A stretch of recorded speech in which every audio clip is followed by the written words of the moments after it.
이제 대림절 기간입니다. 성탄을 향해 달려가는 그 첫걸음의 문턱에 우리가 서게 되었습니다. 1년이란 시간이 어느새 마무리되는 그런 시간으로 다가왔습니다.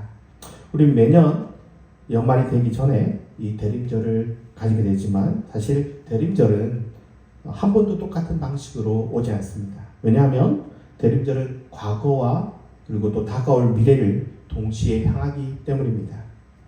이미 오신 주님을 기억하는 과거의 절기이자 아직 오지 않는 주님을 기다리는 미래의 절기, 그리고 그 사이에서 우리의 신앙의 본질을 확인하는 그런 절기이기 때문입니다. 그래서 이미 이루신 구원과 아직 완성되지 않은 그 완성될 그 구원을 그 사이에서 우리가 어떤 모습으로 걸어가고 있는지를 점검하는 절기입니다.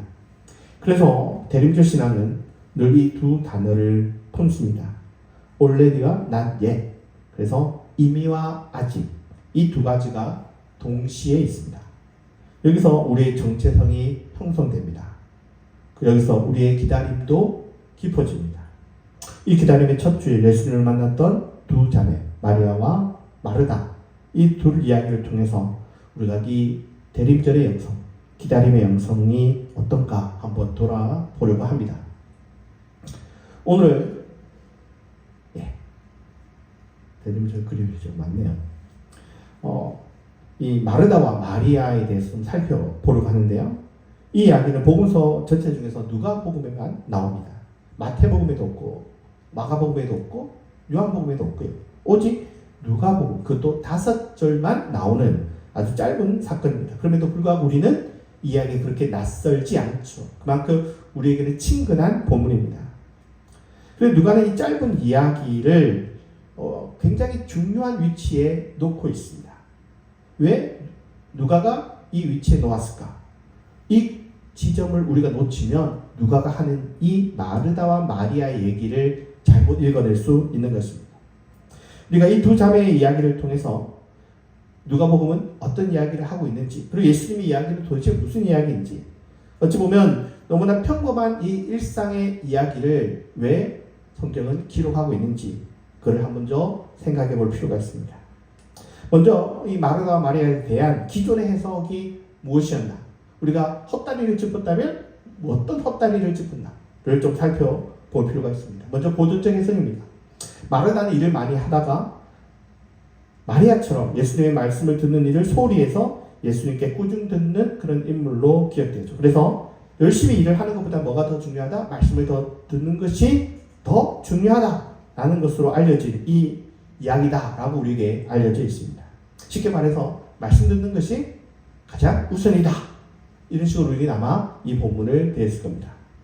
이런 해석 외에도 또 고전적으로 알려진 해석 중에는 마르다는 행위를 강조하는 그런 점에서 좀 부정적이다 라는 것이고, 마리아는 이 말씀을 집중하는 모습을 통해서 믿음을 보여준다. 그래서 흔히 믿음과 행위, 이 두 가지를 대조적으로 보는 어떤 전통적인 신학의 패턴을 따라서 이 인물을 해석하기도 합니다. 그래서 행위를 강조했던 마르다는 잘못된 것이고, 믿음을 강조했던 마리아는 우리가 배워야 될 인물이다 라고 해서 이 앞의 해석과 유사한 해석으로 우리가 종종 듣는 설교입니다. 그러나 이 부분에 대한 새로운 해석들이 많이 올라왔습니다. 특히 여성학자들은 이런 틀과는 다르게 좀 다른 관점에서 이 여인 둘을 살펴봅니다.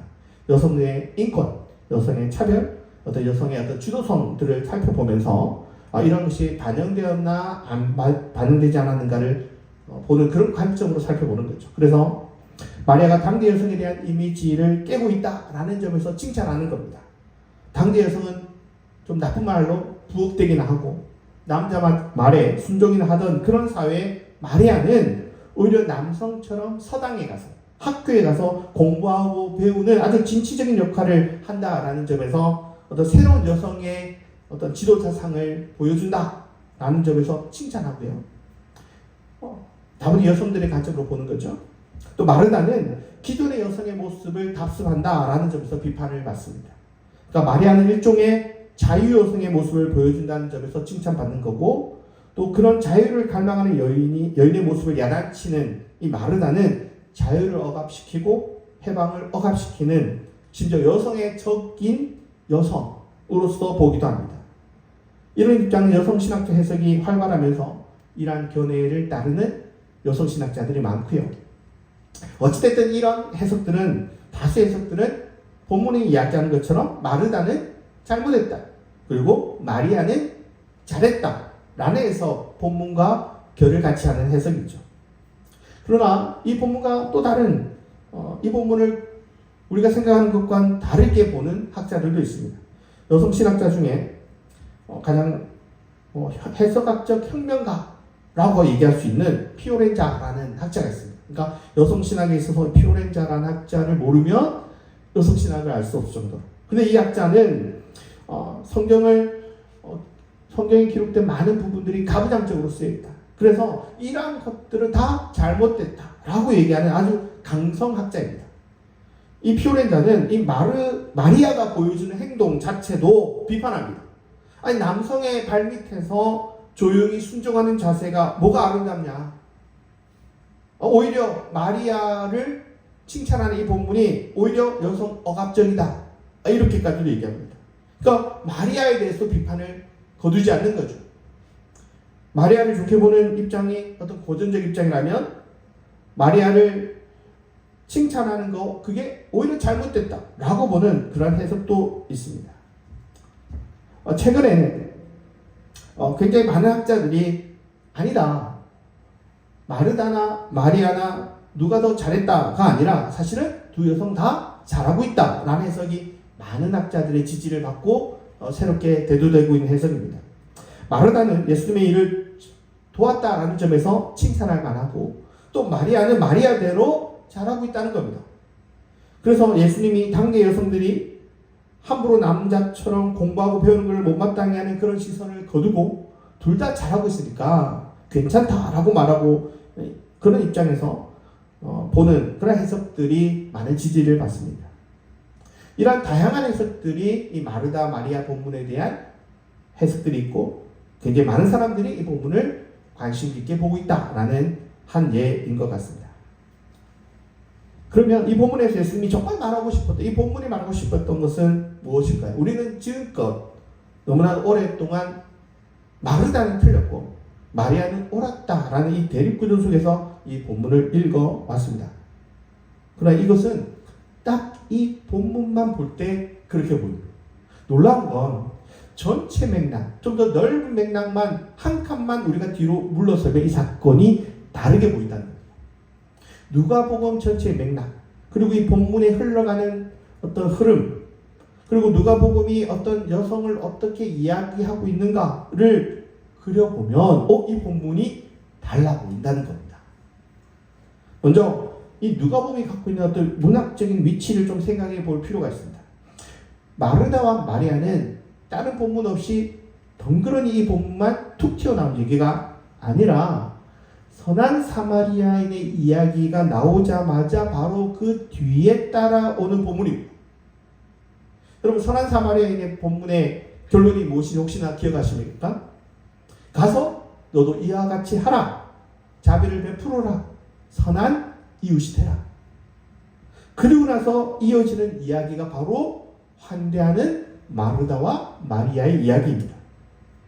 그리고 마르다는 예수님을 집으로 맞아서 환대하는, 그것은 바로 앞에서 말한 자비를 베푸는 행위, 너도 이와 같이 하라 라는 그 예수님의 명령을 실천하는 그 이야기의 한 부리로 나오고 있다는 겁니다.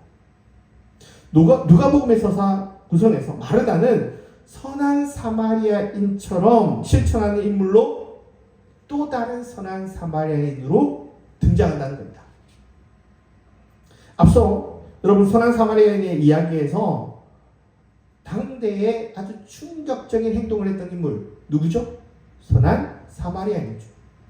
당대 사람들은 선한 사마리아인이 선할 수 없다고 생각했는데 아니다, 사마리아인이 선하다. 그런데 이 한 명으로 끝나는 게 아니죠. 누가 또 있었나요?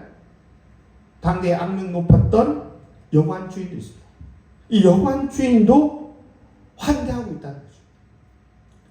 그래서 이 이야기는 단순히 선한 사마리아인의 이야기일 뿐만 아니라 선한 여관의 주인의 이야기이기도 하다라고 제가 말씀을 드렸습니다.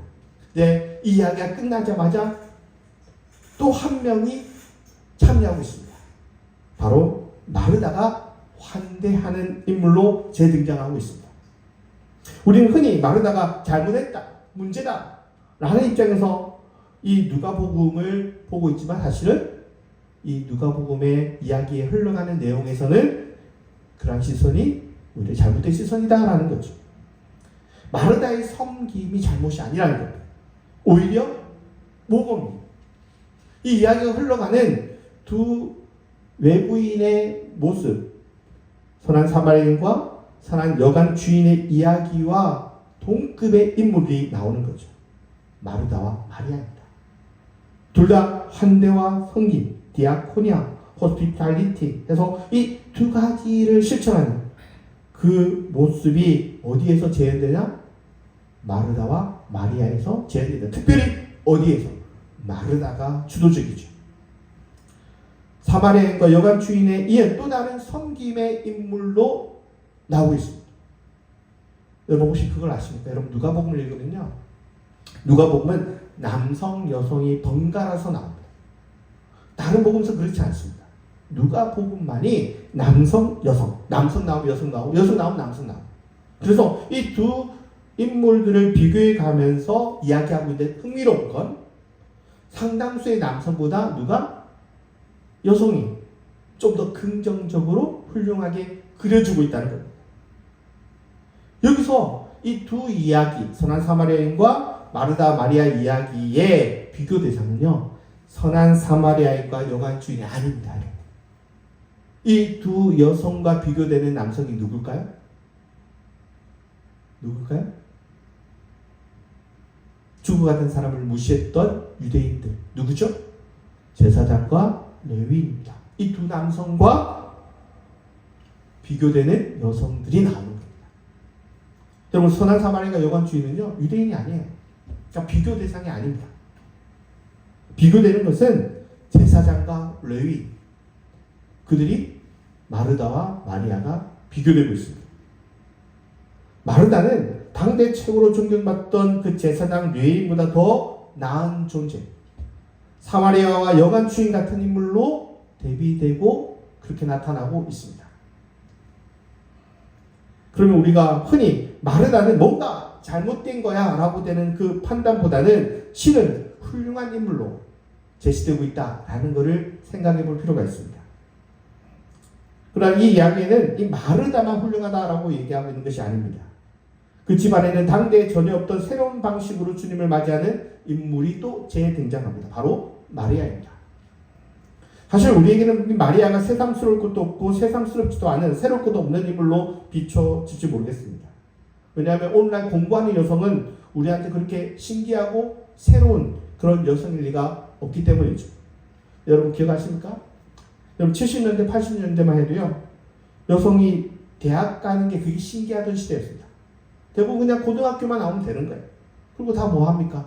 취직을 하거나 아니면 그냥 결혼하는 거죠. 여성이 무슨 대학을 가냐 라는 게 사실은 몇십 년 전 얘기였습니다. 그리고 여성들이 학교에 가는 것 그 자체도 못마땅해 하던 그런 시절도 있었습니다. 그런데 고대 사회, 그 당대 사람들은 깜짝 놀랄 일을 마리아는 하고 있는 겁니다. 이 본문을 읽는 당대 사람들은 이 마리아의 모습에 까무러쳤을런지 모릅니다. 왜냐하면 말씀을 듣고 있는 모습은 당대에 공부하는 사람들, 배우는 사람들, 특히 제자들의 모습이기 때문입니다. 이 두 자매의 모습은 대비되고 다르지만 이 두 여성 모두 당대의 사람들과 다른 매우 특별한 방식의 특별한 신앙 믿음의 자세를 보여주고 있기 때문에 누가는 여기에 배치하고 있습니다. 그런 면에서 마르다도 옳고 마리아도 옳습니다. 두 사람 모두 각자의 방식으로 예수님께 헌신하고 있습니다. 좀 더 이 본문을 깊이 들여다보죠. 38절은 이렇게 시작합니다. 마르다라 하는 한 여자가 자기 집으로 영접하였다라고 얘기합니다. 여기서 영접이라고 하는 히포데코마이라는 이 단어는요, 단순히 문을 열어줬다 이게 아니라 정중하게 맞아들이는 겁니다. 환대하는 겁니다. 보호해주는 겁니다. 보호까지 해주는 겁니다. 초기 기독교에서 이 환대는 단순한 친절이 아닙니다. 생명을 보장하는 방법입니다. 어느 곳에 가서 그냥 가는 것이 그냥 갔거나 간 그런 얘기가 아닙니다. 고대 사회에서 어느 지역을 새롭게 간다? 그는 굉장히 생존의 위협을 얻던 시대입니다. 그때 보호막이 되는 겁니다. 특히 초기 기독교인들이, 선교사들이 안전하게 머물 곳, 먹을 것을 제공받는 것은 생존에 있어서 굉장히 필수 조건이었습니다. 마르다는 단순히 부엌대기 여자가 아닙니다. 그냥 집안의 일만 하는 그런 여성이 아닙니다. 초기 기독교의 선교 체제를 있어서 아주 중요한 핵심적인 역할을 하는 그런 모습입니다. 거기다가 누가복음의 맥락에 의하면 어떤 이야기? 선한 사마리아인의 이야기, 선한 여관 주인의 이야기에 필적한 예수님의 그 환대를 실천하는 그 모범적인 예로 나타나고 있는 것입니다. 마르다는 또 어떻습니까? 39절의 마리아는 예수님의 발치에 앉아 말씀을 듣고 있었다라고 기록하고 있습니다. 사도 바울도요, 자신을 가말리엘의 발 아래에서 배웠다라고 얘기합니다. 발 아래에 있다. 이게 무슨 얘기냐면 고대 사회의 그 제자도의 모습을 드러내는 표현입니다. 마리아는 당대 사람들에게 쉽게 열려지지 않았던 그 제자의 모습의 본보기로 보여집니다. 여자는 부엌에, 남자는 배움의 공간에 있어야 된다는 이 고대의 경계를 넘어서서 예수는 그 여성을 제자로 받아들이고 있습니다. 마리아도 비판받을 이유가 없습니다. 쉽게 말해서 둘 다 잘하고 있습니다. 그러나 우리가 잘 알다시피 이 둘 사이에 뭔가 불협화음이 있죠. 그리고 예수님이 누구 편에 좀 더 편들어주는 이야기가 있어요. 무엇이 문제였을까요? 40장 한번 읽겠습니다. 시작.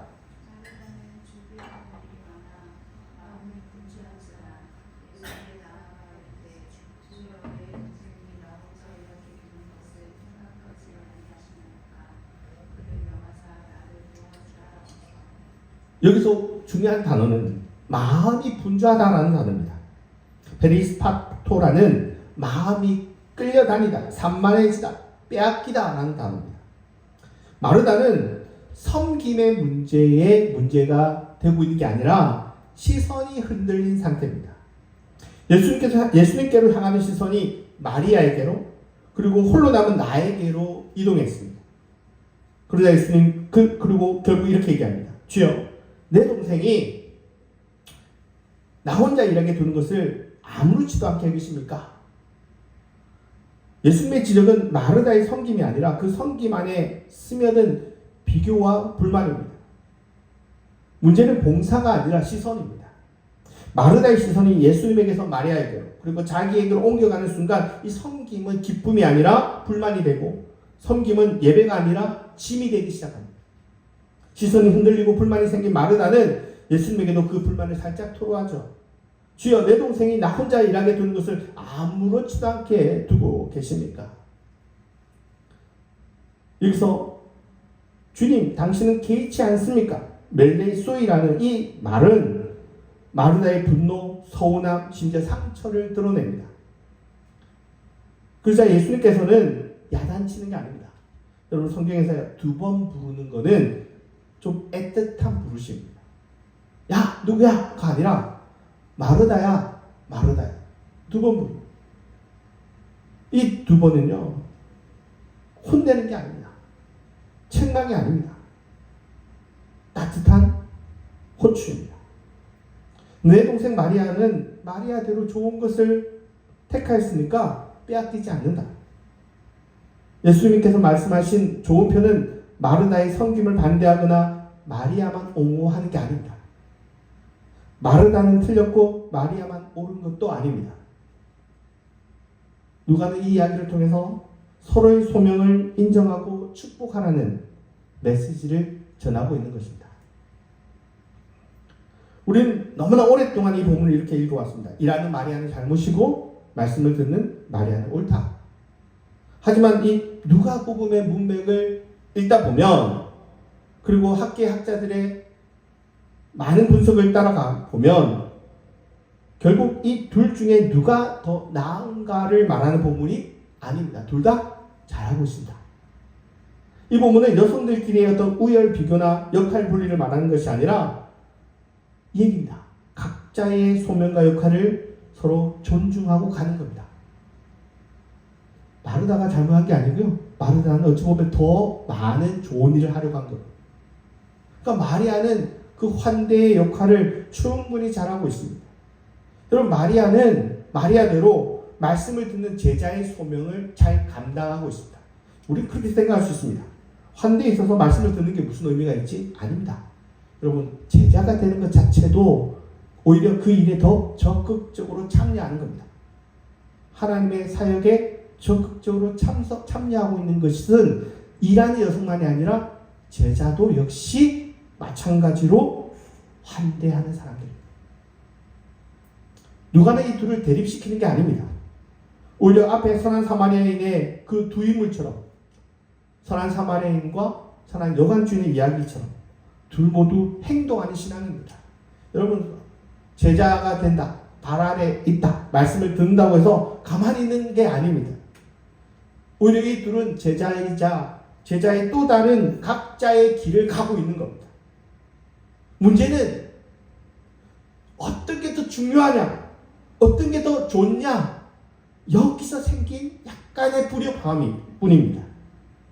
이때는 서로의 상대방의 그 소명을 존중하는 태도가 필요합니다. 그 얘기입니다. 환대가 잘못됐다는 얘기가 아닙니다. 마르다의 실수는 일하는 것이 문제거나 마리아의 배우는 어떤 자세에 대한 비판 그 자체라기보다는 비교하는 겁니다. 비교하는 거예요.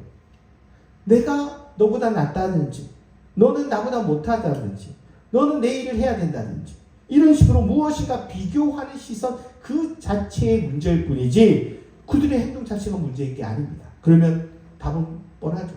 뭘 해야 될까요? 여러분, 대림절은 기다림의 절기입니다. 그 기다림은 그냥 멈춰서서 하늘만 바라보는 수동적인 시간이 아닙니다. 대림절의 기간은 하나님이 내게 맡겨주신 자리에서 각자의 자리에서 성실히 살아갑니다. 동시에 다른 사람의 자리도 인정하고 축복하는 그런 기다림입니다. 선한 사마리아는 선한 사마리인대로, 선한 여관주는 선한 여관주인대로, 또 마르다는 마르다의 그 섬김으로, 또 마리아는 마리아의 섬김으로 하나님의 나라를 굳건히 걸어가는 겁니다. 어떤 이들은 마리아처럼 말씀을 붙들고 하나님께 나아갑니다. 중요한 건 누가 더 큰가가 아니라 우리 모두가 하나님 나라를 향해서 다 함께 가고 있다는 겁니다. 여러분, 교회 공동체가 그렇습니다. 우리는 너무 쉽게 내 방식과 다른 사람의 방식을 끊임없이 자꾸 비교합니다. 왜 저 사람 봉사를 안 하지? 왜 저 사람은 기도만 하고 안 움직이지? 왜 저 사람은 저것밖에 못하지? 왜 나만 늘 이렇게 힘든 일만 하는 거야? 마르다처럼 자신이 하는 일을 좀 털어달라고 이렇게 말하고 싶은 순간이 있습니다. 할 땐 해야 되겠지만, 그러나 비교하는 순간 내 섬김이 무엇인가 문제가 생기게 됩니다. 마르다처럼 자신의 선택이 비난받는다라고 생각될 때가 있습니다. 하지만 예수님은 이렇게 얘기하십니다. 각자의 소명을 인정하고 서로를 응원하는 그런 공동체가 우리 제자 공동체다. 여러분, 이 대림절은 이러한 각자의 자리를 인정해 주는 데서 시작합니다. 마르다와 마리아의 차이는 뭐가 낫고 뭐가 나쁜 그 우열의 차이가 아니라 부르심의 차이일 뿐입니다. 각자 그 부르심에 따라 살아가면 됩니다. 하나님께서는 마르다는 미워하고 마리아는 사랑한 게 아닙니다. 둘 다 사랑하셨고, 그리고 두 사람을 위해서 또 함께 일하십니다. 그 이야기는 또 다른 이야기에서 우리는 만날 수 있죠. 우리 공동체도 이래야 됩니다. 올해 이 대림절을 맞이하면서 우리가 한번 좀 생각해 볼 필요가 있습니다. 나는 지금 어떤 마음으로 주님을 기다리는가? 섬김이 불만이 되고 있지 않은가? 비교가 상처가 되고 있지 않은가? 다른 이의 소망은 참 좋은 거고 나의 소명은 너무 보잘것없는 게 아닐까? 그럼 저 사람은 왜 저렇게만 일하는 걸까? 하나님이 내게 주신 그 자리를 잊고 있는지도 모릅니다. 마리아와 마르다는 각자의 방식으로 예수님께 나아갔습니다. 마르다는 마르다대로, 마리아는 마리아대로. 그리고 예수님께서는 그 둘을 나눠서 선별하고 있지 않습니다. 오히려 예수님께서는 마르다를 부드럽게 부르시며 너의 마음이 지금 어디를 보고 있는가 잘 살펴보라고 얘기하고 있습니다.